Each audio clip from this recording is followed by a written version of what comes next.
ॐ गजाननं भूतगणाधिसेवितं कपीतजम्बूफलचारुभक्षणम् उमासुतं शोकविनाशकारकं नमामि विघ्नेश्वरपादपङ्कजम्। कृष्णाय वासुदेवाय हरिये परमात्मने प्रणतः कलेशनाशाय गोविंदाय नमो नमः। ओम श्री महापुरुष देवाय नमः। ओम श्री गुरुदेवाय नमः। ओम आनंद स्वरूप भगवान की जय। ओम शांति स्वरूप भगवान की जय। हमारा चिंतन गीता अध्याय 2 श्लोक 11 और 12 पे चल रहा है। भगवत गीता का दूसरा अध्याय सांख्य योग, इस पर हमारा चिंतन चल रहा है। कल हमने देखा कि भगवान श्री कृष्ण अर्जुन को उपदेश कर रहे हैं। अर्जुन मोह आसक्त हुआ है। क्यों हुआ है, उसको शोक क्यों हुआ है, उसके 2 कारण बताए हैं। एक कारण है अज्ञान, अस्तित्व के बारे में अज्ञान है। अर्जुन की पहली दलील यह है कि इन सब को मारना पड़ेगा, ये सब मर जाएंगे, इसलिए अज्ञान है, भ्रम है मृत्यु के बारे में। उस अज्ञान की वजह से उसमें आसक्ति निर्माण हुई, डिल्यूजन निर्माण हुआ, भ्रम निर्माण हुआ, गलत धारणा निर्माण हुई, जिससे उसने सोचा कि अगर मैं क्षत्रिय की तरह अपनी ड्यूटी निभाऊंगा इनको मारने की, तो मुझे पाप लगेगा। इसका अर्थ धर्म का आचरण करने में अर्जुन को अधर्म दिखाई पड़ता है और अधर्म का शिकार बनने से उसको धर्म लगता है। ये 2 बातें हैं। इसलिए पूरी भगवत गीता में भगवान श्री कृष्ण का जो फोकस है वो इन्हीं 2 बातों पर है। एक अस्तित्व के बारे में, जो हमारा अज्ञान, चाहे वो कर्म का सिद्धांत हो, कर्म का सिद्धांत तो इसी अध्याय से शुरू हो जाएगा, वो 3रे 4थे 5वें अध्याय तक चलता रहेगा। ये बहुत महत्वपूर्ण सिद्धांत है, क्योंकि हम जो भी करते हैं उसका परिणाम हमें मिलता है, उसका फल हमें मिलता है। कैसे मिलता है, पूरी थ्योरी, पूरा सिद्धांत भगवान बताएंगे। अगर हम अस्तित्व के सिद्धांतों को जानते हैं तो उनके नियम हमें पता हो तो सफलता बहुत आसानी से मिल जाती है। हमें यही जानना है। हम संसार में आ गए हैं और इनके नियम का ज्ञान नहीं है हमें। यह तो ऐसा है कि सेल फोन आपके हाथ में है, पर आप इसको चलाना नहीं जानते हैं। कोई और यंत्र आ गया, गैजेट आ गया, तो हर यंत्र के साथ एक मेन्यू बुक होती है, पुस्तिका साथ में दी जाती है।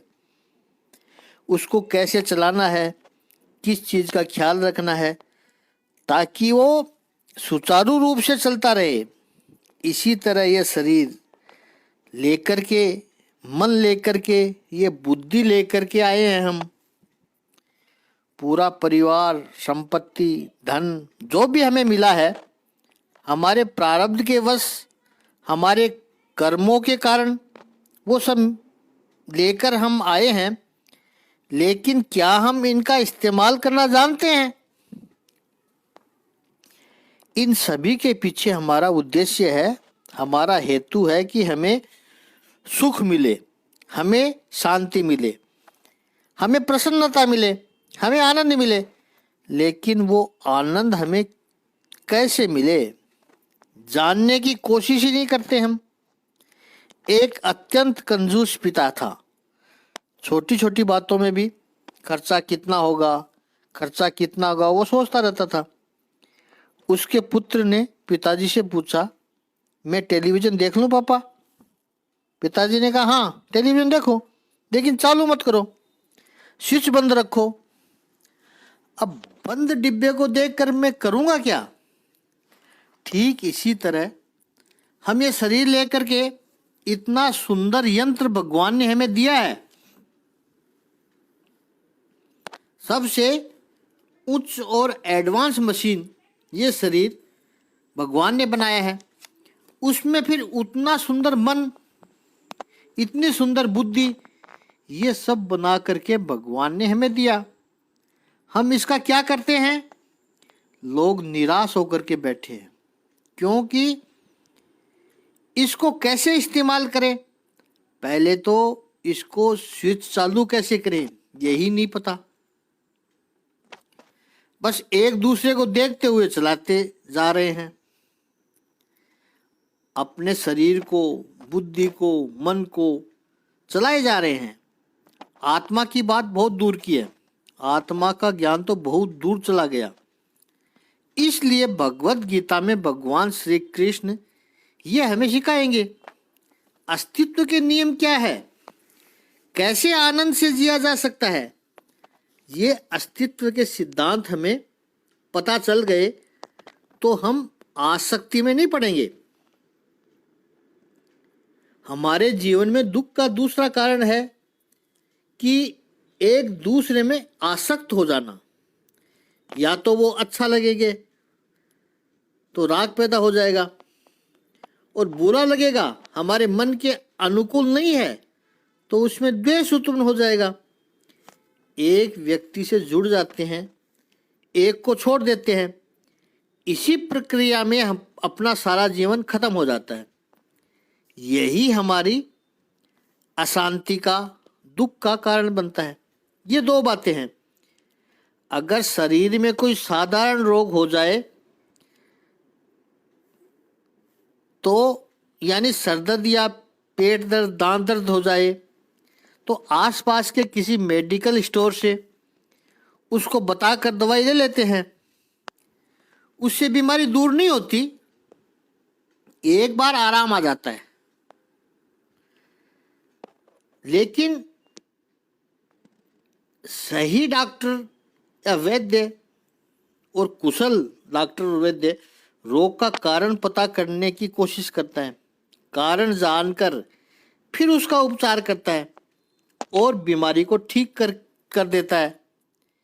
यहाँ पर भगवान श्री कृष्ण पूरी भगवत गीता में अर्जुन के शारीरिक रोग जो उसने पहले अध्याय में बताए थे, क्या बताए थे? मेरे गात्र जल रहे हैं, धनुष हाथ से गिर रहा है, मैं खड़ा भी नहीं हो पा रहा हूँ। ये सब लक्षण के बारे में कोई चर्चा ही नहीं की है प्रभु ने। इन लक्षणों के बारे में भगवान कोई बात ही नहीं की है, सीधा रोग का पता लगा लिया है। इसको अस्तित्व के नियम पता नहीं है अर्जुन को। डर यह है कि मुझे मेरे अपनों को मारना पड़ेगा, ये उसका डर है। उसका पहले इलाज करें। इसलिए भगवान ने पहले मृत्यु का भय निकाल दिया। मृत्यु का भय निकाल दिया। मृत्यु का क्या है? इस सांख्य शास्त्र में भगवान श्री कृष्ण ये उपदेश कर रहे हैं। शरीर नाशवंत है, आत्मा अमर है। हमारे भीतर रहा हुआ एक मृत्यु पार्ट है, उसे शरीर कहते हैं। पंच महाभूत से निर्माण हुआ है, उसको जान लो। और दूसरा किसको जानना है? हमारा प्योर अस्तित्व है, विशुद्ध अस्तित्व है आत्मा, उसको जान लो।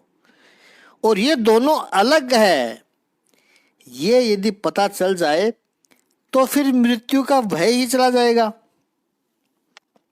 देह सत्ता बदलती रहती है, आत्म सत्ता सनातन है।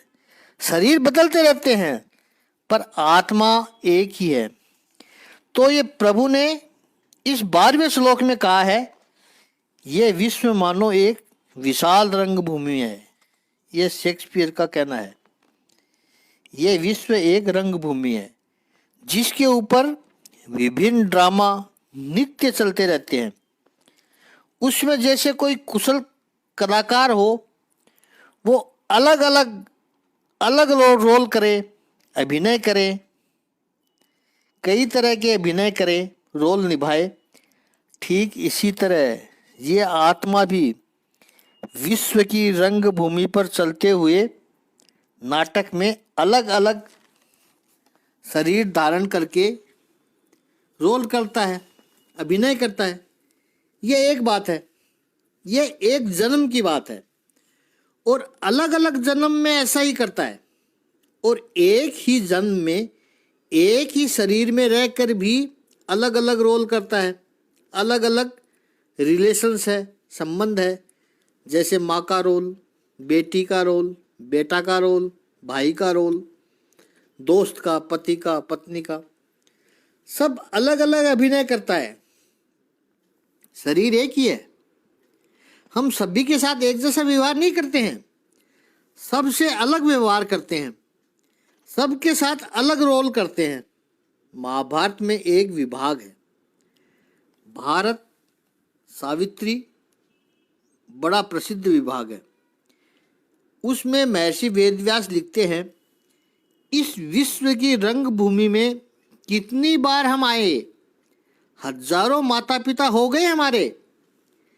जब जब नया शरीर लिया, नए माता पिता मिले हमें, और अभी तक तो कितने जन्म हो गए होंगे, तो माता पिता करोड़ों तो हो गए होंगे।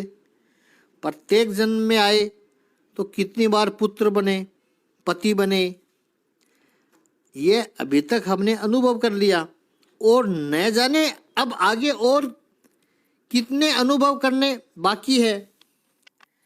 जब तक मुक्ति न मिले तब तक ये नाटक करना ही है, अभिनय करते ही रहना है।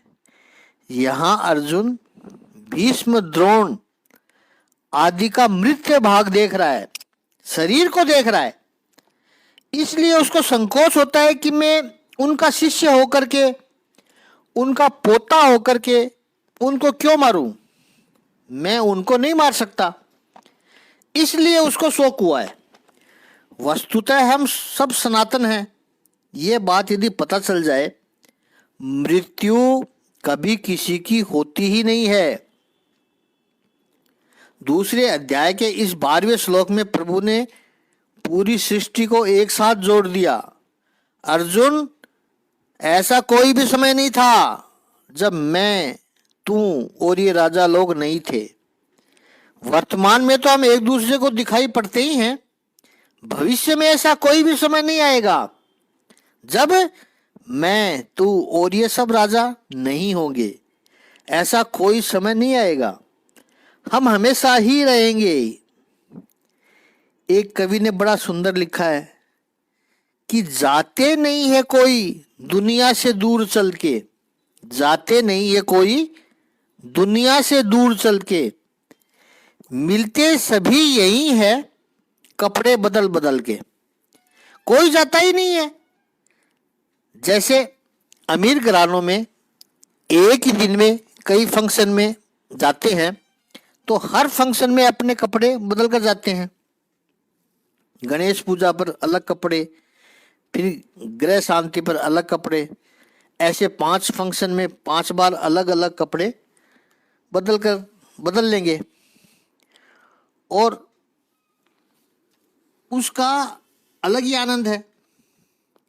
खासकर महिलाओं को वो जरूर इसका ख्याल रखती है कि अब क्या बदल कर आएगी, कौन सी डिजाइन पहन कर आएगी, मैं क्या पहनूंगी, और मेरी सहेलियां है वो क्या पहनेगी।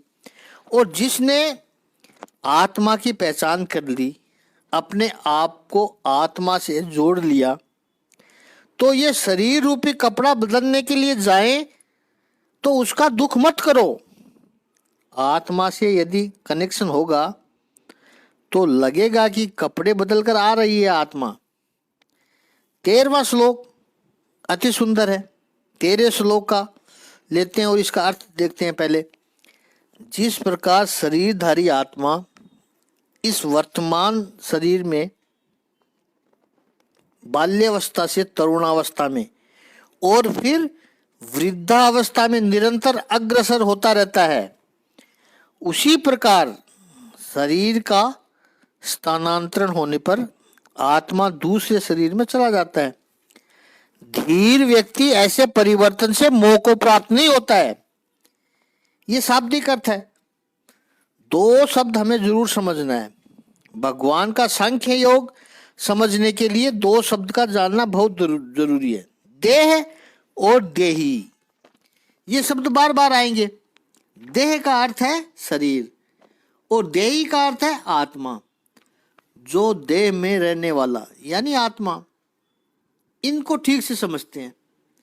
देह और देही, हम देह नहीं है, हम देही है। ये बात बार बार प्रभु याद करवाएंगे। संसार में आकर गड़बड़ क्या हो जाती है कि हम समझते हैं कि हम शरीर हैं। ये समझना गलत है। मैं शरीर नहीं हूं, मैं शरीर के भीतर रहने वाला हूं, देही हूं। लेकिन ये भूल इतनी प्रभावी हो जाती है। मूल अज्ञान यही है। जब तक ये भूल दूर नहीं होती तब तक मनुष्य इस संसार में शांति, स्वस्थ, सुखी, आनंदित हो ही नहीं सकता है। मैं शरीर नहीं हूं, मैं आत्मा हूं। पूरा जीवन घर के अंदर रहते हैं, लेकिन एक स्पष्टता आपके मन में होती है, ये चार दीवारी घर है, वो मैं घर नहीं हूं, मैं घर में रहने वाला हूं। कभी कोई व्यक्ति ये नहीं कहता है कि मैं घर हूं। सुबह से शाम तक आपने ये कपड़ा पहना, कुर्ता पहना, भूल से भी कभी कोई व्यक्ति ये नहीं कहता है कि मैं कुर्ता हूं। उसे ठीक से पता होता है कि ये कुर्ता है, मैं कुर्ते को पहनने वाला हूं, मैं कुर्ता नहीं हूं।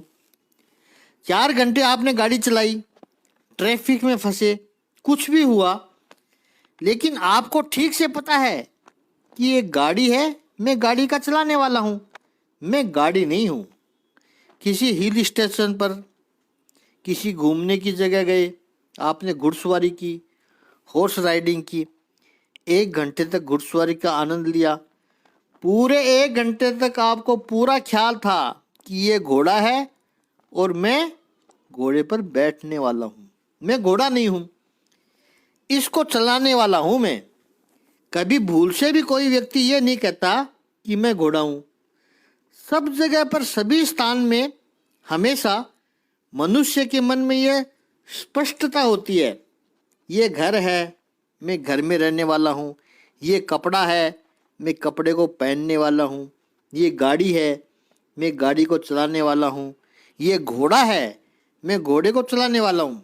सब जगह व्यक्ति अपने आप को अलग समझता है, लेकिन ये शरीर जब आ जाता है तो पता नहीं उसका सियानापन कहाँ चला जाता है, उसकी समझदारी कहाँ चली जाती है। वो व्यक्ति तुरंत यही कहता है, मैं शरीर हूँ। वस्तुतः उसे कहना चाहिए कि ये शरीर है और मैं शरीर में रहने वाला हूँ। भगवत गीता की परिभाषा में कहें तो ये देह है यानी शरीर है और मैं देही हूँ, मैं आत्मा हूँ, मैं शरीर में रहने वाला हूँ, आत्मा हूँ। और जैसे इस देही को अलग अलग अवस्था आती है, बचपन, कुमार अवस्था, वृद्धावस्था आती है, धीरे धीरे लगातार इस शरीर में बदलाव आता है। हम स्वाभाविकता से इस बदलाव को स्वीकार कर लेते हैं। इसको, शरीर के बदलाव को जैसे हम स्वीकार कर लेते हैं, ठीक इसी तरह भगवान कहते हैं, जैसे बाल्यावस्था से कुमारावस्था, फिर युवावस्था, फिर प्रौढ़ावस्था, फिर वृद्धावस्था आपने स्वीकार कर लिया, बस वैसा ही एक अगली अवस्था है, अंतर्देह प्राप्ति। दूसरे शरीर की प्राप्ति हो जाती है, दूसरा शरीर मिल जाता है। अभी भी भगवान ने मृत्यु शब्द का प्रयोग नहीं किया है, न 11वें श्लोक में किया, न 12वें श्लोक में किया और न इस 13वें श्लोक में किया। भगवान कहते हैं देहांतर प्राप्ति ही। 11वें श्लोक में भगवान ने कहा गतासून, जिसके प्राण चले गए हैं। मृत्यु शब्द का प्रयोग नहीं किया, क्योंकि मृत्यु है ही नहीं। मैं तो आत्मा हूँ, मैं तो अमर हूँ, मैं कैसे मर सकता हूँ? मैं केवल दूसरे शरीर में जाता हूँ। जैसे एक कमरा छोड़ करके दूसरे कमरे में जाता हूँ, तो ये पहले कमरे वाले को लोग कहेंगे मर गया, नहीं, बराबर वाले कमरे में बैठा हूँ। ऐसे ये शरीर एक कमरा छोड़ करके, एक शरीर छोड़ करके दूसरे शरीर में जा रहा है। जो धीर है वो इसमें मोहित नहीं होता है। इस चरण को समझते हैं। धीर यानी पैशेंस, धैर्य। लेकिन संस्कृत व्याकरण की दृष्टि से ये शब्द देखिए तो धी का अर्थ है बुद्धि, और रै, लघु सिद्धांत कौमुदी में रै का दो अर्थ है, रमण करना और रै यानी दानी। जो बुद्धि में रमण करता है, अर्थात जो सतत चिंतन करता है, मनन करता है, उसमें उसको आनंद आता है, ऐसा धीर व्यक्ति कभी मोहित नहीं होता है। दूसरा रै यानी दानी, जो दूसरे को बुद्धि देता है। दूसरे को बुद्धि तभी दी जा सकती है जब अपने पास बुद्धि हो, वो ज्यादा हो तभी दोगे। तो जिसके पास अत्यंत बुद्धि है वो धीर, मोहित नहीं होता है। धैर्य व्यक्ति के पास तभी आता है, धीर व्यक्ति बुद्धि से सोचता है, विचार करता है कि उतावलापन करने से, जल्दबाजी करने से हमेशा जीवन में नुकसान उठाना पड़ता है। जो भी जल्दबाजी में कर्म करोगे उसका परिणाम आपको ही भुगतना पड़ेगा, किसी दूसरे को नहीं भुगतना पड़ेगा। इसलिए जो बुद्धिमान होगा वो ही धैर्य रख सकता है। जो बुद्धिमान है वो ही धीर हो सकता है कि सोच कर करो, समझ के करो, जो भी करो। जो बुद्धिमान नहीं है, धीर नहीं है, धीर नहीं हो सकता। जो जिसके पास बुद्धि नहीं है वो धीर नहीं हो सकता। बुद्धिहीन व्यक्ति तो कहता है अरे कर दो, जो होगा देखा जाएगा। जो बुद्धिमान व्यक्ति समझ के करता है, इसलिए वो धीर है, वो कभी मोहित नहीं होता। एक महाभारत का सुंदर प्रसंग है, बड़ा करुणादायी प्रसंग है, इमोशनल प्रसंग है। महाभारत के युद्ध में अभिमन्यु की मृत्यु हुई। चक्रव्यूह के युद्ध में प्रवेश करना उसको आता है, लेकिन बाहर निकलना नहीं आता है। लेकिन धर्म की रक्षा के लिए जब आवश्यकता पड़ गई तो इस नौजवान ने अपने प्राण की आहुति दे दी। उसको उसके चाचा जयद्रथ ने मारा। अर्जुन को जब इस बात का पता चला कि अभिमन्यु को कपट से मारा गया है, सूर्यास्त हो गया था, तब उसको कपट से मारा है, अर्जुन को बहुत कष्ट हुआ। युद्ध पूरा हो गया, विजय भी पांडवों को ही गई, लेकिन राज्य करने का उत्साह नहीं है पांडवों को। कई कारण है, अपने स्वजनों की हत्या करनी पड़ी है। अर्जुन को विशेष कारण यह था कि इस युद्ध में अर्जुन के सारे पुत्र चल बसे हैं, लेकिन इनमें अभिमन्यु का चला गया। अभिमन्यु जो चला गया, अर्जुन का अभिमन्यु में अति लगाव था, मोह था। गुमसुम सा बैठा रहता है अर्जुन, मेरा पुत्र चला गया, मेरा पुत्र न रहा इस संसार में। अर्जुन शोक को दूर करने के लिए, अर्जुन के शोक को दूर करने के लिए भगवान एक उपाय करते हैं। अर्जुन चल के यात्रा करके आते हैं। भगवान श्री कृष्ण और अर्जुन यात्रा के लिए निकले हैं, अलग अलग स्थानों पर जाते हैं, एक जगह रुकते हैं। प्रातः काल का समय है, सुंदर सरोवर है, अच्छा सा उपवन है, बगीचा है, बस सूर्योदय होने को है, ब्रह्म मुहूर्त का समय बीत चुका है। एक वृक्ष के नीचे बैठे हैं भगवान श्री कृष्ण और अर्जुन। अचानक अर्जुन की दृष्टि पड़ी कि दूर उसी उपवन में एक युवक पुष्प तोड़ रहा है।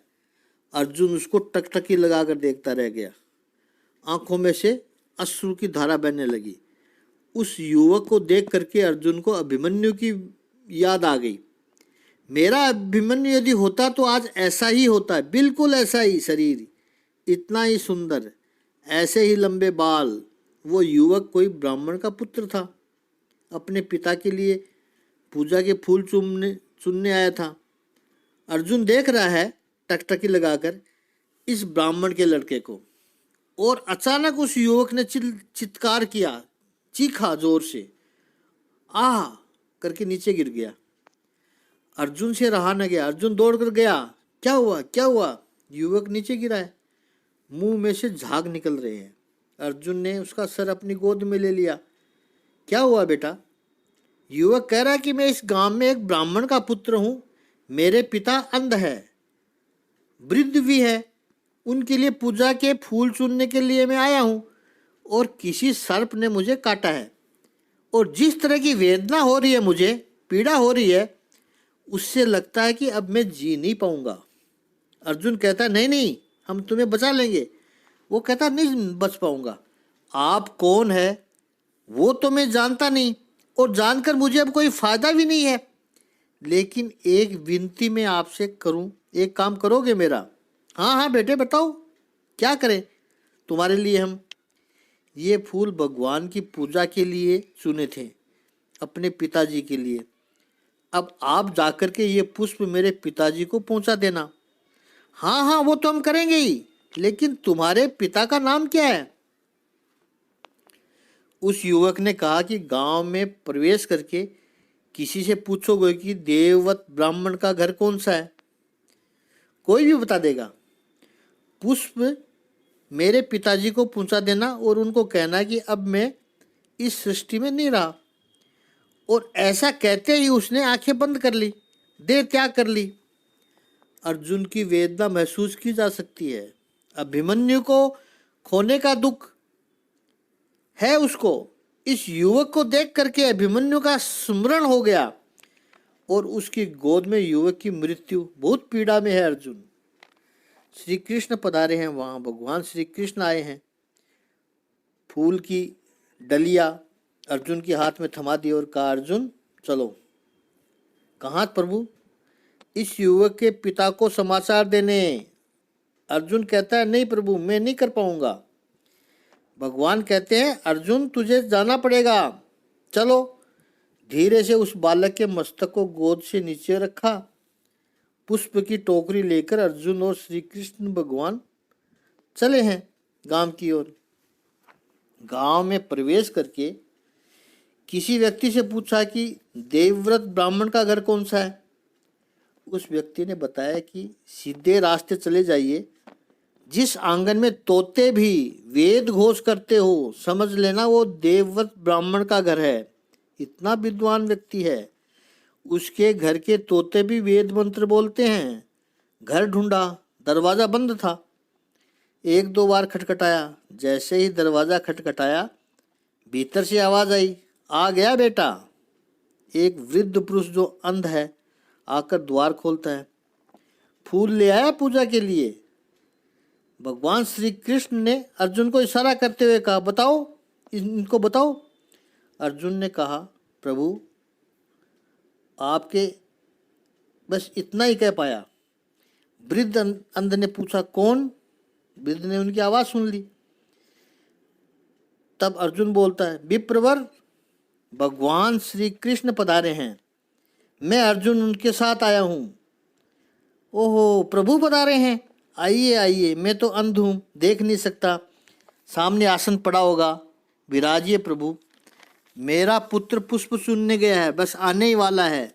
जैसे ही वो पुष्प लेकर आएगा प्रभु, मैं आपकी पूजा करूँगा। अर्जुन की आंखों में अश्रु थम नहीं रहे हैं। कैसे इस अंध पिता को कहें कि तेरा पुत्र अब नहीं रहा इस संसार में। भगवान कहते हैं, अर्जुन बताओ। भगवान संकेत करते हैं, भूदेव आपका पुत्र। बस अर्जुन इतना ही बोल पाया। इतने में वृद्ध व्यक्ति बोलता है, हाँ हाँ अर्जुन जी, मेरे पुत्र की बात तो मैं करूं, क्या करूं आपसे। प्रभु की अत्यंत कृपा है। वृद्धावस्था आते आते प्रभु ने पुत्र दिया, लेकिन इतना संस्कारी पुत्र है, वो इतना विद्वान है, इतना सेवाभावी है, चारों तरफ उसकी प्रतिष्ठा है, बड़ा संस्कारी है, मेरी बहुत सेवा करता है। प्रभु मैं नहीं बता पाऊंगा। मैं जानता हूं कि अभिमन्यु के खोने की वेदना कैसी है, मैं नहीं बता पाऊंगा। अर्जुन कहता है भगवान से, तुझे कहना पड़ेगा अर्जुन। याद रखो अर्जुन, एक मरते हुए व्यक्ति को तुमने वचन दिया है, निभाना पड़ेगा ये। अंतःकरण पर पत्थर रखकर अर्जुन ने उस ब्राह्मण से कहा, भूदेव आप जिस पुत्र की इतनी प्रशंसा कर रहे हो वो पुत्र अभी संसार में नहीं है। एक विषैले सांप ने उसे काटा है। उसने हमें ये जिम्मेदारी सौंपी है कि ये पुष्प आप तक पहुंचाए और ये समाचार आपसे कहें। पुष्प की टोकरी अर्जुन ने उस ब्राह्मण के हाथ में रखी। समाचार सुनने के बाद ये पुष्प की टोकरी इतनी बोझिल लगी, ब्राह्मण वहीं पर ही बैठ गया। आंख में से अश्रु की धारा बह रही थी। कुछ पल तो वो बोल ही नहीं पाया। फिर एक गहरी सांस लेकर अश्रु को पोंछते हुए उस ब्राह्मण ने कहा, प्रभु मैं वर्णन कर रहा था ना कि मेरा पुत्र बहुत संस्कारी है, देखा आपने? वो तो गया, लेकिन जाते जाते वो मुझे आपका सानिध्य देता गया और मैं आपका पूजन कर सकूं, इसलिए पुष्प भेजना भी वो नहीं चुका। उस वृद्ध ब्राह्मण ने पुष्प परमात्मा के चरणों में समर्पित कर दिए। कहा, प्रभु जो तुम्हारी इच्छा, जो लीला तू दिखाए सब स्वीकार है मुझे। मैं अपनी वेदना क्या बताऊं प्रभु? मैं तो एक सामान्य ब्राह्मण हूं, लेकिन स्वयं आप प्रभु श्री कृष्ण जिसके मामा थे, पराक्रमी अर्जुन जिसका पिता है, वो अभिमन्यु भी काल जब आकर खड़ा हो गया, अंतिम क्षण उसकी आ गई, तो उसके मामा के रूप में न भगवान श्री कृष्ण उसे बचा सके, न पिता के रूप में अर्जुन उसे बचा सका। समय की गति न्यारी है, उसे कौन रोक सका है, उसका कौन उल्लंघन कर सका है। प्रत्येक जीवात्मा का निश्चित समय होता है जब उसे ये शरीर छोड़कर चले जाना होता है। इसमें एक क्षण का भी परिवर्तन नहीं हो सकता है। भगवान श्री कृष्ण ने अर्जुन की ओर देखते हुए कहा, अर्जुन तूने तो गीता सुनी है, इस ब्राह्मण ने गीता नहीं सुनी है।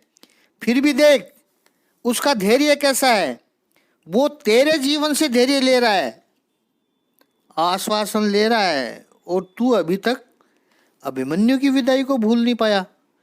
भूल नहीं सकते, संवेदना है, लेकिन हमें आगे बढ़ना चाहिए। जीवन चलते रहना है और चलते रहना चाहिए। किसी एक घटना के कारण, किसी एक प्रसंग के कारण जीवन रुक जाए, ये तो बहुत बड़ा नुकसान है। पूरा अस्तित्व रुक जाएगा। आधुनिक जीवन में कोशिश हम करते हैं, पुरुषार्थ हम करते हैं, प्रयत्न हम करते हैं, लेकिन जो बातें अपने धारणा के अनुकूल नहीं होती उसको स्वीकार करो, रुको मत वहाँ पर।